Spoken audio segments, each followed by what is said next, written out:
Hi, welcome to Book and BuJo. I'm Debbie, and I'm so glad that you joined me today for my July Readathons wrap-up. I took part in 2 readathons in June, and that was Breath of the Wild-athon with Little Book Owl and Library of the Dragons with Books to Ashes.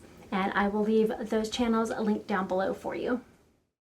For Breath of the Wild-athon readathon, it's based off of the game Zelda, I believe, and so you have 4 different teams. You can pick which team you want to be on, and then each team has a certain path to go from the start to the finish point. And then there are bonus challenges and also Fang and Bone challenges, which are social media challenges. So post something to the Discord or the Instagram channel or something like that. There are also different perks that you can get as you move along through the readathon each year, and there's also a team perk. So I'm on Team Rivali, and our perk is instead of choosing a Blood Moon card, we can just read anything we want, which I usually don't do because the Blood Moon card I get is usually a book I want to read anyway, which has worked out really nicely for me. There's also a glider perk, and that's if you have completed something from previous Breath of the Wild-athons, and if you do that, then you can read your books in any order. And if you don't have that, because you move along a map and there's different points on the map, so you have to read the first book first, and then you can't read the second one until you're done with that one, and then you move on to the next one. But with the glider perk, you can read the last book, the second book, the third book, the first book, you know, however you want to do it. And then there's also the horse perk, and for this one, you can begin your readathon 2 to 4 days early, depending on what you completed in order to get that perk. And so I was able to start the readathon 4 days early on May 28th instead of June 1st. So first stop on the map was Death Mountain. And for this one, we had to read a book that had orange or red on the cover. And for that, I read The Wisdom of Crowds by Joe Abercrombie, and this was the 3rd and final book in the Age of Madness trilogy. Next stop was Karak Forest, and for this one, you had to read a book with a 3-word title. And originally, I had chosen Crossroads of Twilight by Robert Jordan, the 10th book in the Wheel of Time series, but I was not able to get to that book. It was, yeah, I had too many books in my TBR, and I just didn't get to it. But I did read The Woman in White, and I did cheat a little bit here, and I'm just calling it Woman in White. I'm not including the. I know in some readathons and a lot of ways of counting things, most people don't count the A and the, that's the first word, so that's what I did with this one. Woman in White by Wilkie Collins. And originally I didn't actually realize there was a the. I thought it was just Woman in White. So, but yeah, I did kind of cheat a little bit, and I did choose this one, and I did complete this one. And this is a great atmospheric book, kind of has those gothic horror vibes with some gaslighting. Oh yeah, it's great. Next stop was Thyphlo Ruins. And for that one, you had to read a dark book. So this could be a book that has dark themes, a book that has dark characters. It could have a dark cover, anything like that. And for this one, I chose Magefall by David Estes, and this one has a little bit of each.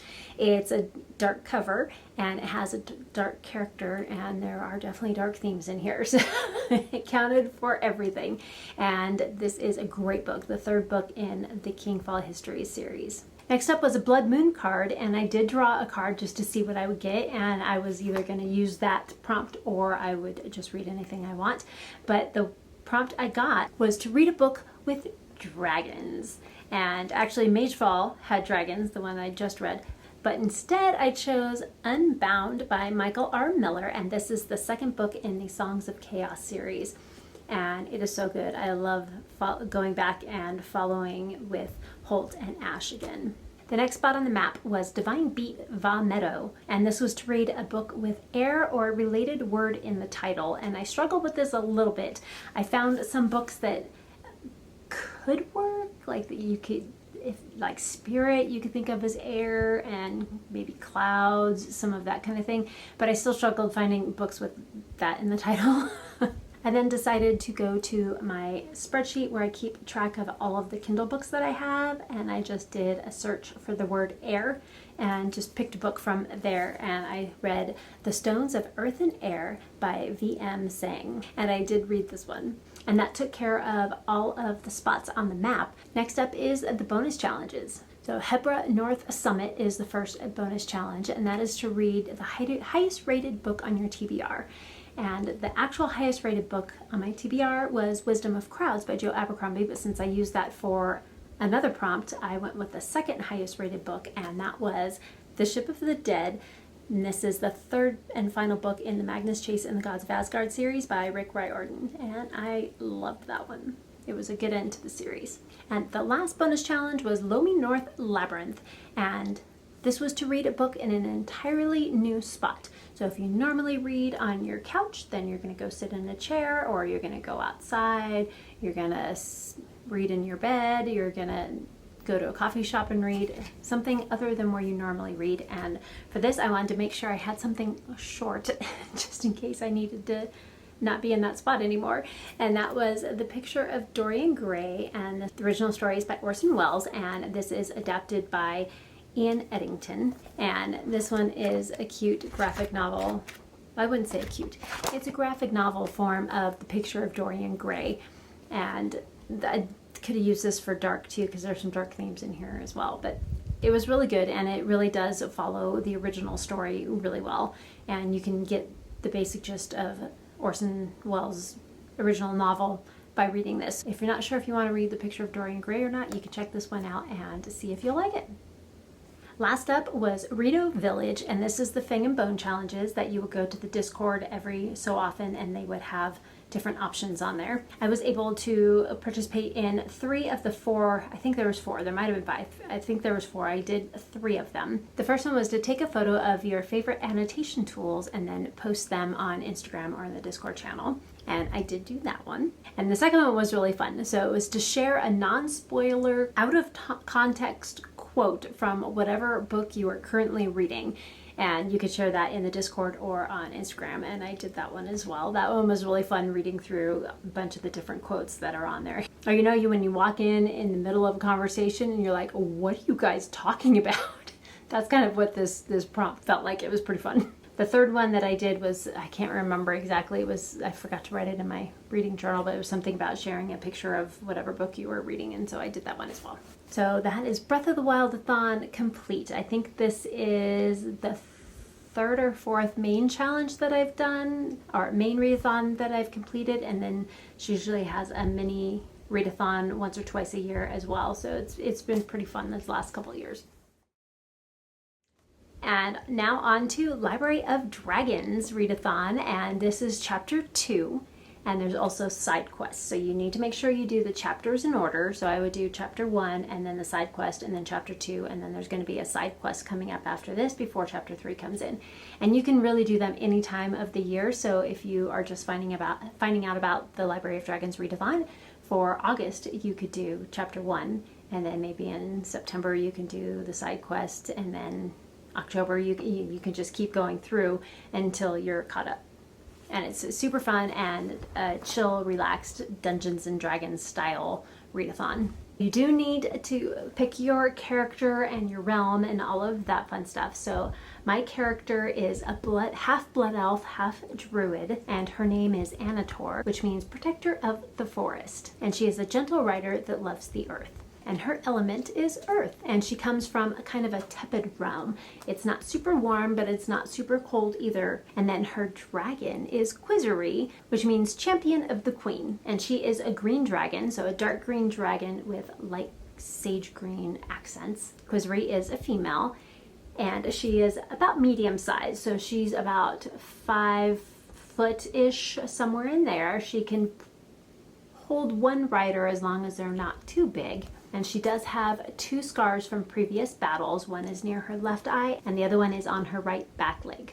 And she is brave, loyal, trustworthy, and intelligent. So chapter 2 is all about building your area, so your homestead, your town, the place where you live. And you could do all the prompts. You could do just one from each section. You could do just one prompt, and you're good to keep going.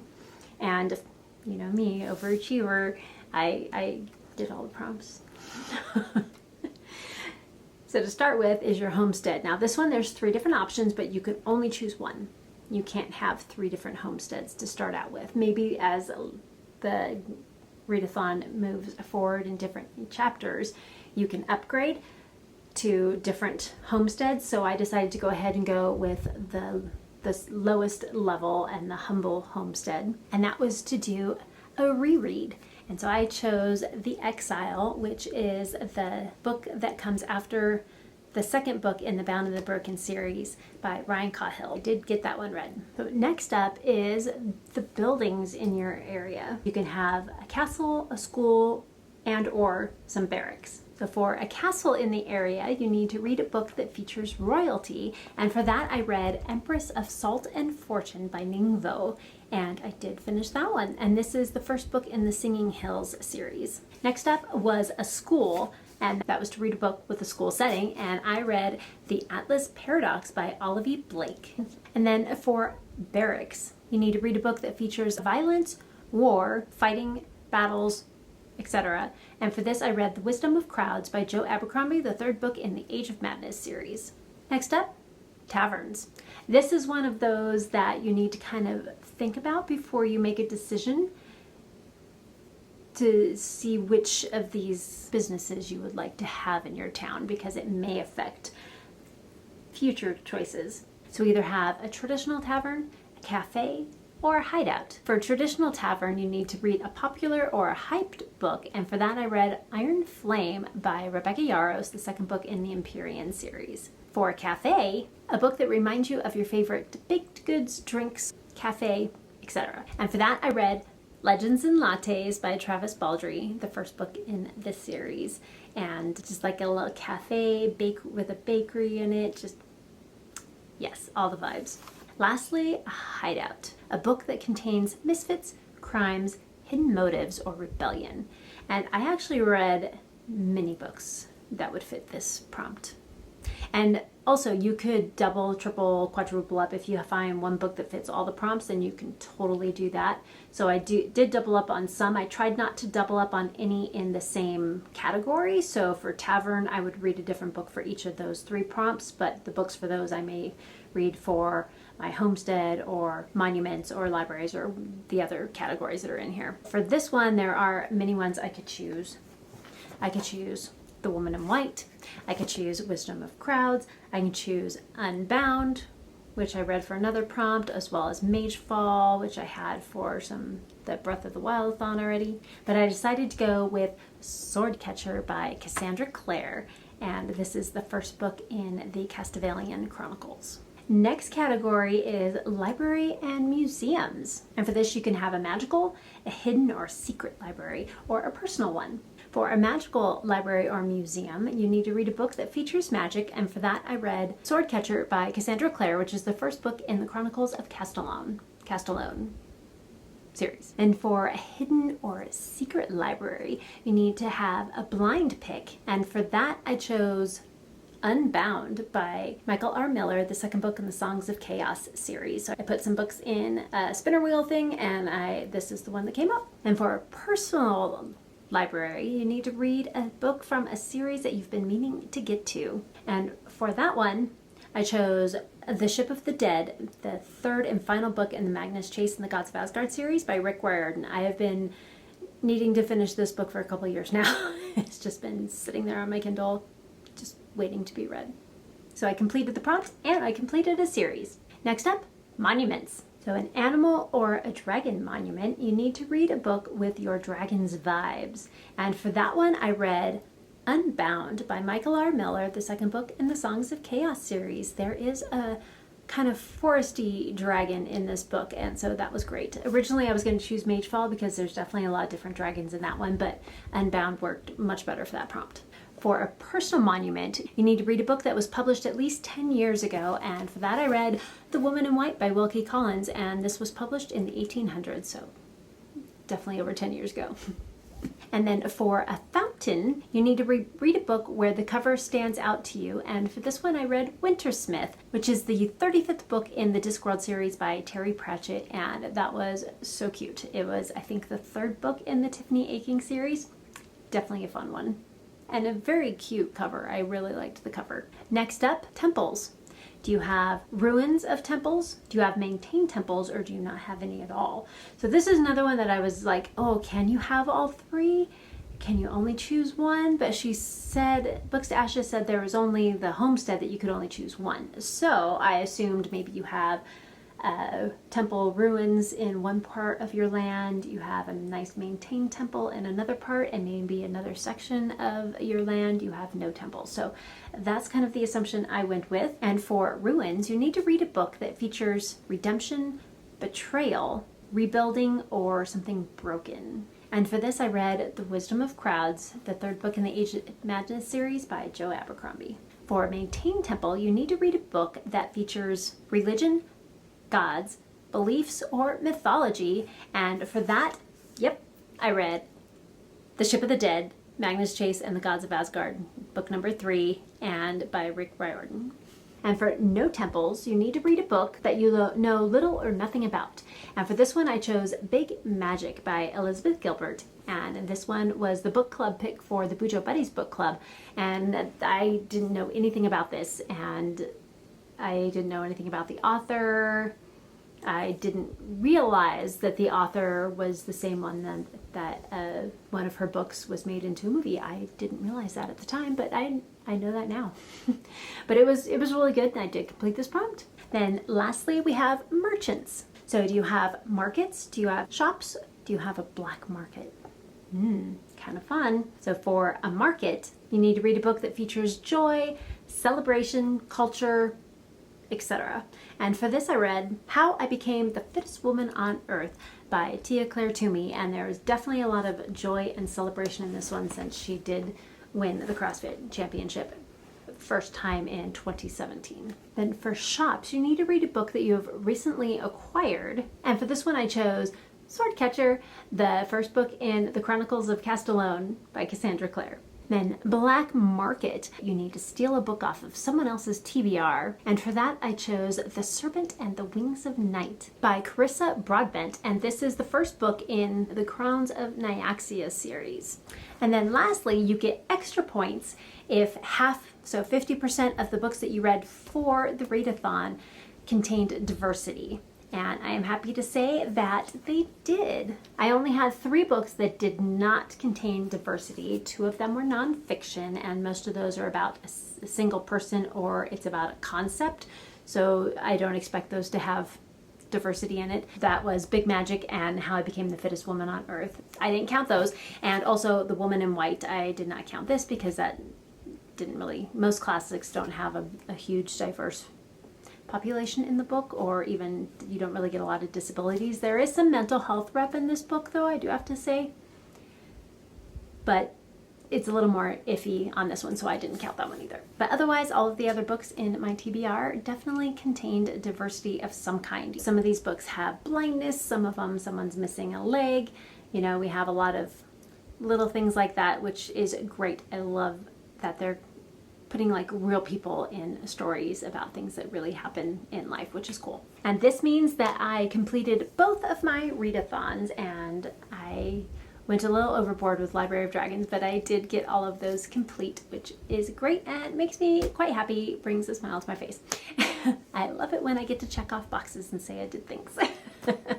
Probably going to combine my May and June wrap-ups and just do kind of rapid fire. Here's the book I read, and here's the star rating I gave it, because it's going to be 30 to 40 books. So that would make for one really long video. Yeah, so I'll do probably a rapid fire with the star ratings for May and June for my wrap up, and then I will do a Q2 wrap up that has like my favorite books, favorite characters, favorite authors, things like that, as well as all of the stats for April, May, and June. So thank you so much for joining me today, and please like, comment, and subscribe if you want to, so you don't miss any of those wrap ups or anything else that I may have coming up. And if you made it this far in the video, leave a dragon emoji or some swords in the comments to let me know that you are here. And until next time, keep reading. Bye.